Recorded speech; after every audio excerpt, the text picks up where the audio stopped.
Gandang umaga po sa inyo, no? So, umaga pa naman po. Ngayon po ay Monday.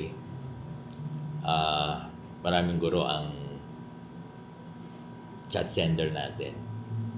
At nagbibigay sila ng update sa kanilang division. Nagre-relay sila ng mga balita, no? Sa nangyayari sa mga division, per division nila, no? In their respective division. Kung ano na yung status ng kanilang ECP application. At sinasabi nila, no, sa kalagayan nila ngayon, sa hirap na dinadanas nila ngayon, ano, talagang walang-wala na talaga. Diba? Marami sa kanila nakasanla ATM, wala lang sinasahod. Kasi marami silang PLI na inutangan. Tapos, yung natitirang 5,000 na remaining ay naisasanla pa. Talagang walang-wala na, no? At maraming guro, kahit na hindi nakasanla yung kanilang mga ATM, sa dami ng mga bayarin, ano? Sa dami ng mga bayarin, sa dami ng mga ginagamit sa araw-araw. Diba? Diba, no? Talagang,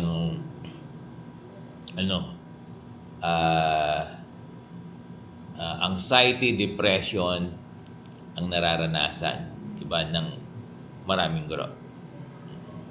Ngayon, inaasahan sa nila yung 7 years to 10 years loan extension. Yung iba, inaasahan nila yung salary increase. Iba, inaasahan nila yung moratorium.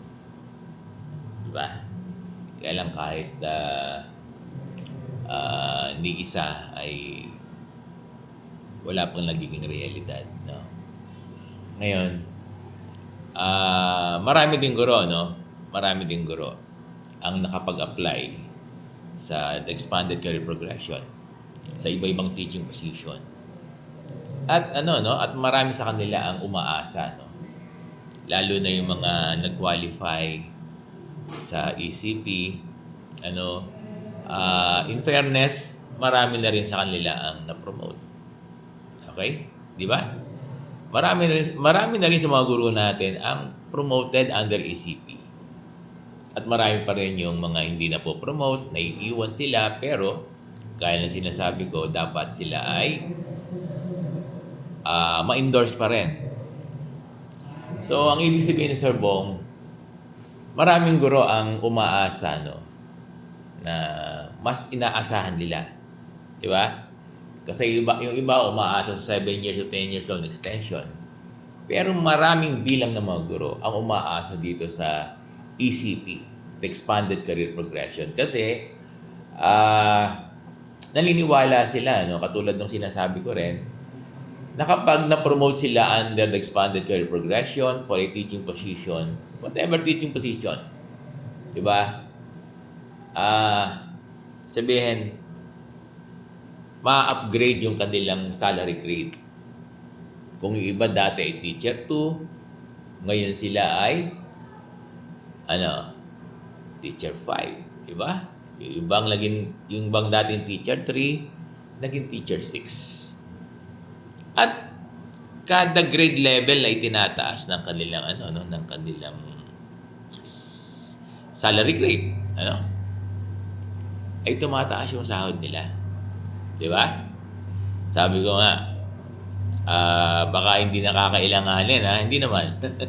Nasasabi ko lang, yung demand natin for 15,000 salary increase, kaya lang mas maganda na magkaroon nun. Di ba?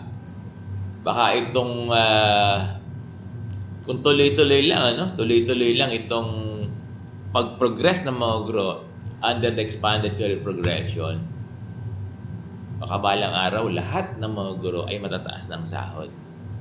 Ganun. Kaya lang nalulungkot yung mga guro. Parang hindi naman parang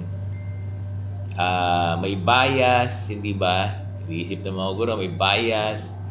Kasi hindi naman talaga lahat at very minimal lang yung napopromote under ECP. Pero, balik tayo dun sa sa paniniwala ng mga guro, no? Na itong expanded career progression, ito yung isang bagay na makakapag-survive sa kanila. Diba? Kasi marami ding guro ang umaasa na sila ma-promote. At kapag sila ay na-promote, tataas yung salary grade. At kapag tumaas yung salary grade, lalaki yung kanilang sahod. Diba? Tapos pag malaki na yung sahod, diba? Dear teachers, na ilolo niya ng malaki, de joke lang. So, yun ang ibig sabihin ni Sir Bong. Kaya maraming guro pa ulit-ulit ako ang nag-anticipate. Di ba? Hindi lang wini-wish, talagang hinahangad nila. Pareho lang din yun, no? Minsan yung iba talagang desperado na no? Na talagang sabihin na ginagawa ng lahat ng bagay para sila ma-promote sa ECP, no? Oo. Huwag naman kayo magreklamo, no? Kailangan maging patient kayo, teachers. Pwede kasi magreklamo kayo, Ang magandang dyan, kung may problema kayo sa ECP application nyo, makipag-usap na lang kayo sa inyong authority sa division. Again, balikan ko, no? Dear DepEd, marami po ang Dear SDS, Dear Principal, para yung mga guro natin ang hinahangad na ma-promote sila sa ECP. No? Sana yung sistema natin, yung process natin ng ECP, ang iisipin dapat lagi ng ating division office, lalo na sa process, ay yung sistema, policy na talagang papabor palagi sa ating mga guro. Mahirap yung nagiging stricto Pwede naman yung maging stricto basta sinusunod lang ng tama, nagko-comply lang, ini-interpret ng tama yung mga provision ng the expanded career progression. Magandang umaga po sa inyong lahat.